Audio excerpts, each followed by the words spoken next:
Binigyang diin ni Senator Win Gatchalian na batid niyang maraming tatalakayin si Pangulong Ferdinand Marcos Jr. sa State of the Nation address nito sa darating na Lunes. Pero sa kabila nga nito, umaasa raw si Gatchalian na bibigyan ng Pangulo na malaking pansin ang issue hinggil sa pagbagal ng ekonomiya. Anya, mahalaga raw na matutukan ito dahil dito nakasalalay ang maraming bagay na nakakaapekto sa pang-araw-araw na pamumuhay ng bawat mamayang Pilipino.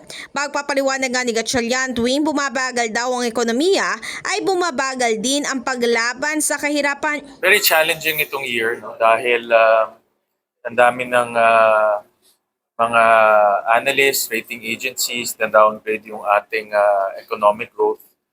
Ang ating original projection 5 to 6%, ngayon nasa 3.5 to 4.5%. So with that, makaka-apekto yan sa poverty reduction natin, makaka-apekto yan sa employment.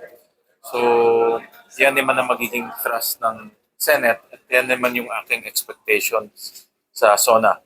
Samantala, sinabi ng senador na kabilang pa raw sa kanyang inaasahan na makita ay ang institutional reforms o pagbabagong gagawin. Ito'y para hindi na nga maulit pa ang flood control issue.